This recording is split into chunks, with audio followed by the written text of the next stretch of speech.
presencial. Sí, vamos a platicar no solo de lo que se espera en el Congreso en los próximos días, esto centrado en las próximas cortes, en la renovación de cortes, las impugnaciones que ya se han presentado, bueno, y la intervención del presidente Bernardo Arévalo ayer en la Asamblea General de Naciones Unidas. Para eso le damos la bienvenida aquí presencialmente a Luis Miguel Reyes. Así es, gracias por estar con nosotros, muy buenos días. Hola, ¿qué tal Luis Felipe? Hola Beatriz, ¿cómo están? Pues aquí, bien, contento de ver. Qué alegre, ¿no? Muchas gracias y un saludo a la audiencia también. Sí, vamos a platicar aquí, es mucho mejor presencial, creo que así. Sí, estamos, sí. El ritmo cambia. Y bueno, licenciado Reyes, cuéntenos cuál es la visión que usted tiene de lo que está sucediendo y de lo que ya está emergiendo del Congreso de la República en cuanto a negociaciones para estas votaciones para las próximas cortes. ¿Qué nos dice de eso? Bueno, hay un proceso bien interesante caminando ahorita en el Congreso con la formación de nuevos bloques legislativos. Digamos que ahorita, claro, no tienen, digamos, la capacidad de ser bloques como tal, ¿verdad? Pero parte de este proceso de negociaciones que vamos a estar viendo en estos últimos meses del año tienen que ver también con que puedan adquirir esa capacidad. O sea, hay una negociación en camino que es la reforma a la ley del organismo legislativo, que digamos es una de las cosas que tienen en la mesa estas nuevas formaciones legislativas. Luego también está la aprobación de la nueva junta directiva, o sea, la votación para la nueva junta directiva, donde vamos a ver también una reconformación de fuerzas, el presupuesto, la aprobación del presupuesto, ¿verdad? Que son los temas, digamos, importantes en donde se mezclan intereses del oficialismo y de estas fuerzas que no son oficialistas, pero que digamos que en este momento van a estar apoyando al oficialismo en estos temas. Y el tema más importante para mí que es el tema de la elección de cortes, ¿verdad? Que es otro momento en donde esa alianza oficialista que se ha formado va a tener mucho que decir. De hecho, veíamos al diputado Luis Aguirre esta semana diciendo que ya tenían 86 votos para la elección de cortes y para otros temas que van a estar votando en estas semanas. Y el diputado Aguirre también era enfático en decir quien queda fuera de estas negociaciones es Alan Rodríguez y el grupo que está con él. ¿Qué nos dice de eso? ¿Qué le llama la atención del énfasis en esa persona en particular? El gran perdedor de todo este proceso de reconfiguración del Congreso es Alan Rodríguez y la oposición dura. Son, creo que, quienes han quedado por fuera, claramente porque es la oposición más radical, claramente porque es la oposición golpista, por decirle de una forma, ¿verdad? La oposición que venía apoyando ese proceso de golpe de Estado en cámara lenta, la oposición que ha usado al Ministerio Público como un arma, como una herramienta para destruir la democracia y para amenazar a sus contrincantes políticos. Entonces, esa oposición ahorita, en este momento, no tiene cabida dentro de las alianzas que se están conformando en el Congreso y por lo tanto se ven como los grandes perdedores. Mónica Marroquín de Guatemala Visible decía en estos micrófonos días atrás que realmente la correlación de fuerzas cambió en el Congreso a partir de la ampliación presupuestaria, de esa aprobación. La pregunta que le hago al licenciado Reyes es esta: ¿cómo se entienden esos 86 votos en este momento? Bueno, ¿cómo se llega a ellos según usted? Bueno, es muy claro, ¿verdad? Lo que hubo fue una repartición de fondos a través de la ampliación presupuestaria y en donde se dijo, bueno, vamos a utilizar los consejos de desarrollo para poder llevar obra a estos lugares. Entonces hubo una negociación política que, digamos, hay una discusión sobre qué tan legítima es. Yo particularmente creo que es una discusión legítima porque los diputados distritales, parte de su función es también poder representar los intereses de sus localidades o de los lugares de donde vienen. Entonces eso les lleva por el sistema, digamos, que tenemos a través de los consejos de desarrollo a tener que decir en llevar obra a sus distritos, ¿verdad? Entonces, digamos, esto lo hace legítimo. Ahora, lo que podría resultar después mal es que esa obra se haga con corrupción, ¿verdad? Que esos fondos no lleguen a beneficiar verdaderamente a la población, y ahí es donde ya hay otros espacios que van a tener mucho que decir, como la Contraloría, como el mismo Ministerio Público, si es que el Ministerio Público tuviera interés verdaderamente de ser un ente que fiscaliza la corrupción y no, digamos, un ente que destruye la institucionalidad del país. Entonces, digamos, ahí hay una discusión, creo yo, que es legítima, y lo mismo va a pasar con el presupuesto, ¿verdad? También hay una discusión sobre cómo estos diputados van a negociar recursos para sus distritos que se van a ejecutar a través de los consejos de desarrollo, de las municipalidades. Entonces, yo creo que aquí, pues, hay quienes dicen, bueno, eso es lo mismo que lo que hacían nosotros. No, porque los otros, digamos, lo que se veía en gobiernos anteriores era que había pago a los diputados a cambio de sus votos, ¿verdad? Esto es recursos para que puedan ejecutar en sus distritos, ¿verdad? Entonces hay una diferencia importante. Ahora, repito lo que decía antes, lo importante es que eso se haga de forma transparente, que la obra llegue a donde tiene que llegar y que efectivamente pues no sean los mismos diputados los que con sus constructoras construyan, ¿verdad? Pero digamos que eso ya es otra parte del proceso de donde hay que fiscalizar los fondos. En esta nueva dinámica del Congreso, ¿cómo entendemos el protagonismo que ha adquirido precisamente el diputado Aguirre, al que usted ya mencionó? mencionó, es un diputado nuevo, es un diputado distrital y antes no era una figura política reconocida. Bueno, yo creo que los vacíos dan oportunidad para que nuevos actores ocupen esos espacios. El diputado Aguirre se ha presentado, creo yo, ante el oficialismo como un articulador de otros diputados distritales, un representante, digamos, de otros diputados distritales, y ahí depende de la habilidad de cada diputado. Al parecer, él ha sido hábil en digamos, representar a una parte importante de esos diputados distritales frente a un oficialismo que, hay que decirlo, antes de medio año estaba perdido dentro del Congreso, ¿verdad? O sea, no encontraban una forma, no agarraban tracción. Les tomó algunos meses, 7 meses, lograr encontrar una tracción. Y sí, efectivamente, como decía Luis Felipe, fue a través de la ampliación presupuestaria como encontraron ellos una forma de operar dentro del Congreso. Y ahora el presupuesto es otra, ¿verdad? Que si esa es la mejor forma de hacer funcionar un Congreso, no, ¿verdad? O sea, yo esperaría un Congreso que se moviera por afiliaciones políticas. Yo esperaría un Congreso que se moviera porque los diputados tienen proyectos para el país, pero bueno, digamos que en esta realidad donde estamos acostumbrados a los escenarios subóptimos, el escenario subóptimo de un Congreso que se mueva de esta forma, pero que al menos permita que el país camine hacia algún lado y que, digamos, hayan algunos resultados. Ahora, lo que pasa es que después toca a la ciudadanía y a los entes de control verificar que efectivamente sí hayan resultados. Y en este caso no es la única ni la mejor, es la menos mala. ¿La opción menos mala? Pues sí, digamos que depende de cómo lo estemos viendo, ¿verdad? Yo particularmente sí creo que el Congreso tenía que destrabarse de alguna forma, ¿verdad? Para que también, digamos, pudiéramos ver realmente cuáles eran los objetivos de este gobierno, del gobierno del presidente Arévalo, ¿verdad? Si realmente había un plan de país y si realmente había una visión para el futuro del país, porque claramente creo que llegamos a este momento con mucho sufrimiento, ¿verdad? Sufrimiento de tipo institucional. Sabíamos que lo que venía antes, digamos, esa fuerza política que intentó evitar que el presidente Arévalo llegara a donde estaba, que intentó negar la voluntad popular, era una fuerza autoritaria, corrupta y demás. Entonces, porque todavía existe, ¿verdad? Pero digamos que cuando estaba tenía más control, más poder, es una fuerza autoritaria y corrupta, y seguir en ese escenario hubiera sido catastrófico para el país. Entonces la esperanza de este nuevo gobierno pues era buena, pero ahora veamos qué pasa, ¿verdad? A esta charla se suma también una analista independiente, Claudia Villagrán, así que licenciada Villagrán, bienvenida. Gracias, buenos días, perdón el retraso, pero el tráfico está un poco... Nos imaginamos, no hay ningún problema. Gracias por estar acá. Así que eso es sí, un protagonista todos los días. todos los días es personaje. Licenciada Villagrán, no sé si venía escuchando. Sí, venía escuchando. Entonces podemos también hacerle preguntas acerca de lo que hemos estado conversando con el licenciado Reyes, Beatriz. Sí, este panorama de este nuevo Congreso, de esta nueva dinámica dentro del Congreso, hay que decirlo. ¿Cómo lo ve usted? ¿Cómo lo analiza? Bueno, yo creo que se muestra, digamos, optimismo en el sentido de que seguramente hay algunos diputados que van a continuar en esta alianza, como ya decía Luis Miguel, en esta alianza que han hecho con el partido oficial o con los diputados aliados al Ejecutivo, y que en esa línea se están entonces introduciendo algunas iniciativas de ley, algunos procesos como el tema de las comisiones de postulación, cambios en la ley orgánica del organismo legislativo, etcétera, que difícilmente se habrían podido introducir en legislaciones anteriores. Hay temas que se quedaron engavetados por años en el Congreso y que ahora, evidentemente, con nuevas fuerzas, con nuevas alianzas que parecen tener algún nivel de estabilidad, porque hasta hace poquito, hasta antes creo que de la aprobación del presupuesto, lo que veíamos es que de repente funcionaba la alianza y de repente era un fracaso total, pero parece que a partir de la aprobación de la ampliación presupuestaria lograron obtener cierto nivel de estabilidad, tienen un grupo interesante ahí de votos que les permite empezar a hacer avanzar la agenda que de inicio fue consensuada. Entonces, creo que eso pinta bien.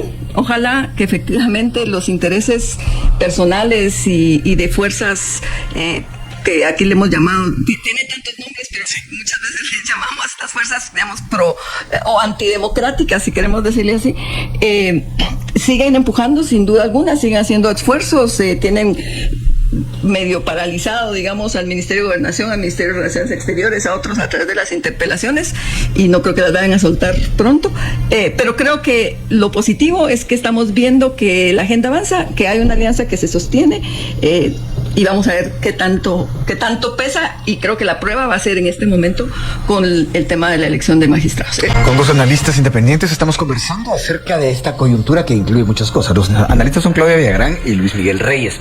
Hemos estado conversando acerca del Congreso de la República, el centro neurálgico de lo político en el país, y ahora con varios temas en camino, Beatriz. Sí, yo creo que valdría la pena que tomemos, que a partir de este momento abordemos el tema de la elección de magistrados, tanto de Corte de Apelaciones como de la Corte Suprema de Justicia. En el caso de Cámara de Apelaciones hay ya por lo menos Hay varias un recurso de impugnación presentado ante la Corte de Constitucionalidad contra la Corte Suprema de Justicia. Aún no se conoce de ninguno. Licenciado Reyes, el panorama en ese sentido. Sí, aquí es bueno medir las expectativas que tenemos como ciudadanos, ¿verdad? Obviamente tenemos una expectativa reformista, creo yo, de unas cortes independientes, limpias y demás, pero esa expectativa no se puede cumplir porque el proceso que utilizamos para elegir las cortes está viciado. De principio a fin está hecho para la trampa, ¿verdad? Entendiendo ese contexto que es negativo, viendo el resultado de las listas, y lo hablábamos aquí fuera de micrófonos, el resultado no es totalmente negativo. De nuevo, son unos resultados subóptimos, pero lo que vemos son que los perfiles más oscuros quedaron fuera, lo cual es positivo. Entraron algunos perfiles buenos. Y luego hay una gran mayoría de perfiles muy grises, ¿verdad? ¿A qué me refiero con esto? Gente poco conocida, gente que no tiene una gran trayectoria, o gente que, digamos, de la que no se encuentra mucha información. Los famosos grises. Exacto. Entonces, eso pues es obviamente un tiro al aire, ¿verdad? Porque pueden salir buenos, pueden salir malos, pero, digamos, por lo menos nos da una incertidumbre, digamos, respecto a que puede ser que tengamos cortes, pues más o menos, ¿verdad? Ahora, eso es por el lado de apelaciones.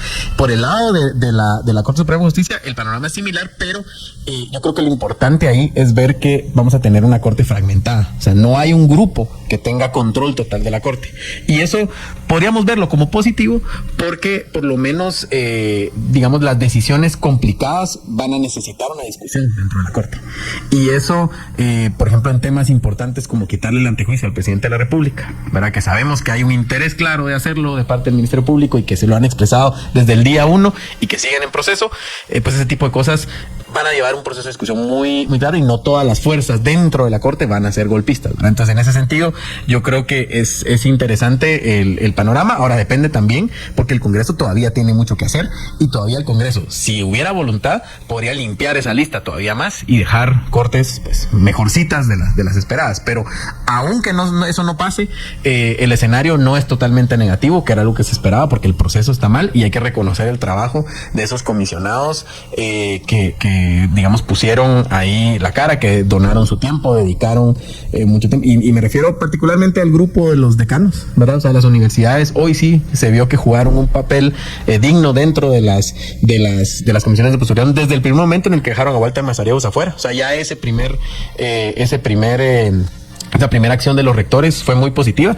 El papel de los dos rectores que dirigieron las comisiones, y también hay que decirlo, hay un grupo pequeño dentro del Colegio de Abogados, me refiero al grupo que representaba la famosa planilla 8, que también hizo un papel que me pareció interesante, que fue más que bisagra, sirvió como de apoyo a ese grupo de decanos que querían hacer un buen trabajo. Así que hay que reconocer ese trabajo, agradecerlo, porque pues, ciudadanos comunes y corrientes que les tocó jugar ese rol, y que bueno. Hablábamos con el padre Miquel Cortés. Él, todos sabemos, sigue presidiendo la postuladora para la Suprema. Y habló de las carreras de última hora que de algún modo pudieron evitarse, todos lo sabemos, si no se hubieran perdido esos 18 días en conversar acerca de la sede aquí o la sede allá. En ese contexto está muy claro que las fuerzas antidemocráticas tienen estrategia. La pregunta para usted, licenciada, es la siguiente. Al oficialismo en el Congreso y en general se le acusó y se le señaló, se le criticó mucho los primeros 7 meses por ser demasiado inocentes, ingenuos.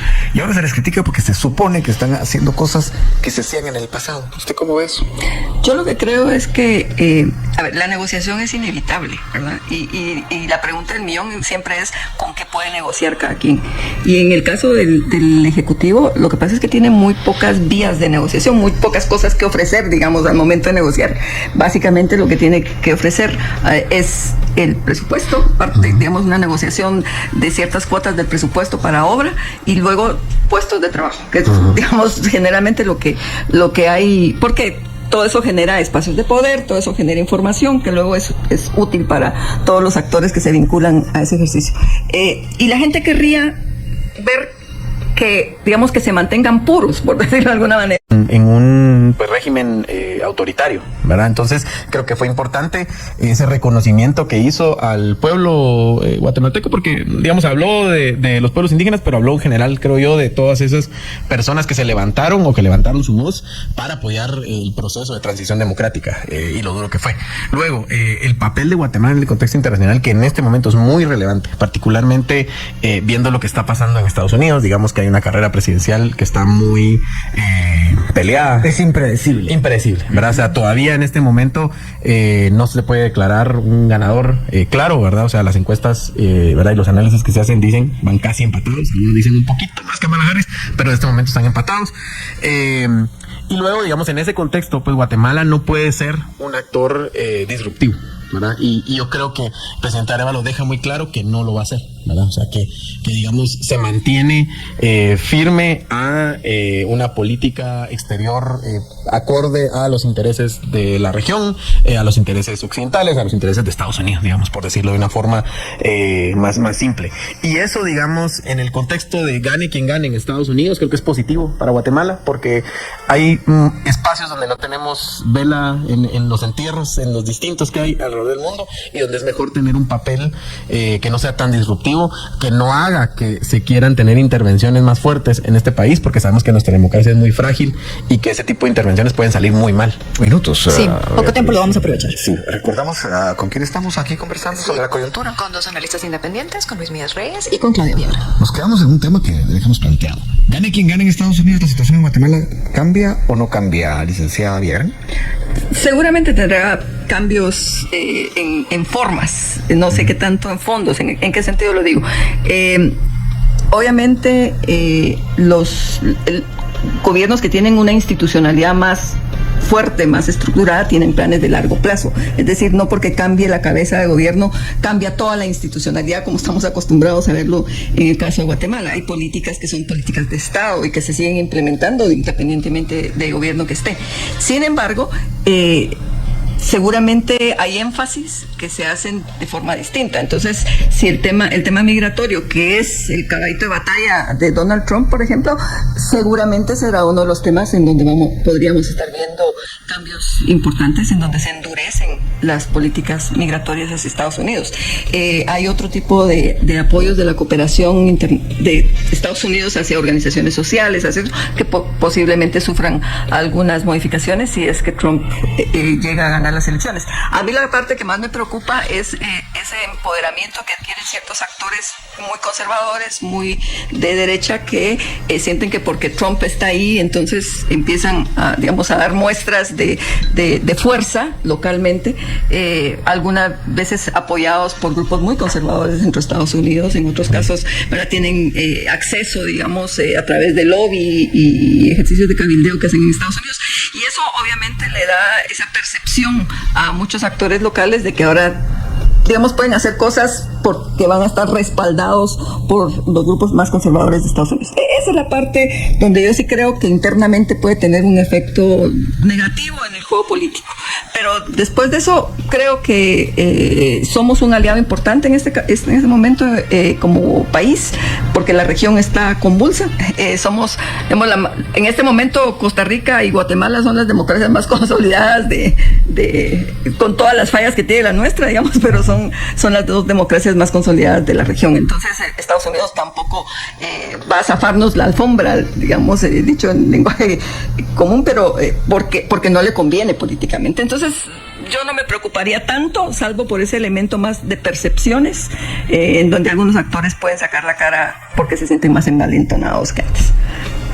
Bueno, nos queda todavía tiempo para una pregunta, Beatriz. Una última pregunta, y sí creo que podemos hablar un poco sobre el caso B410 y cómo lo analiza en este contexto.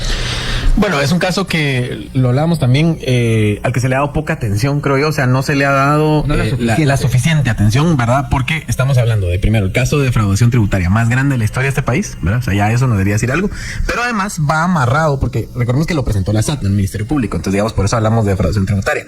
Pero hay un elemento, que es que eso va amarrado a que hubo 410 empresas, o un poco más de 410 empresas, que facturaron más de 6,000 millones de quetzales a entidades del Estado por algunos años durante el gobierno anterior. Entonces, posiblemente también, posiblemente, estamos hablando del caso de corrupción más grande de la historia del país también, ¿verdad? Hasta el momento. O sea, esto es más grande que el caso La Línea, más grande que algunos de los casos que presentó la CICIG. Ahora, esa parte, la parte de la SAT, entendemos que está siendo investigada y que, digamos, lo pusieron en manos del Ministerio Público. Ahora, la parte del caso de corrupción, que es esta estructura que se utilizó para hacer negocios con el Estado, con el presupuesto del Estado, y que asciende, decían ellos, puede ser más de 6,000 millones de quetzales, esa parte no está siendo investigada. Y de hecho, lo que hizo el Ministerio Público fue encontrar, cuando eso cae en sus manos, fue que encontraron la manera de devolverle eso al presidente Arévalo. Resultaron con una denuncia en contra del presidente Arévalo, que no tiene ni pie ni cabeza. Es un caso que de verdad fue irrisorio, en el cual el fiscal Curuchiche se paró ahí a dar algunos argumentos jurídicos, pero la mitad de su discurso fue un discurso político muy mal dado, y que el cual, un caso que de hecho no tuvo mayor repercusión, o sea, ahí quedó, y es pues una de las tantas solicitudes de antejuicio que tiene el Ministerio Público contra el presidente Arévalo. Entonces, esto va a quedar pendiente. Está clarísimo que esta administración del Ministerio Público no va a hacer caminar nada relacionado a ese caso. Creo que vamos a tener que esperar a abril del mayo 2026, que tengamos una nueva administración frente al Ministerio Público, tal vez algunos meses más, porque tienen que agarrar ahí las riendas del Ministerio Público para ver si este caso camina y nos da algunos resultados y podemos tener justicia, porque estamos hablando, como decía, de posiblemente uno de los casos de corrupción más grandes de la historia de este país hasta el momento. Lamentablemente no hay más tiempo, pero tanto a Claudia Villarán como a Luis Miguel Reyes les agradecemos mucho haber desafiado y vencido al tráfico para venir acá. Y bien, hasta acá el video de hoy. Recuerden que ustedes tienen la última opinión que pueden dejar acá abajo en la cajita de comentarios. Dicho esto, nos vemos hasta el siguiente video. Adiós.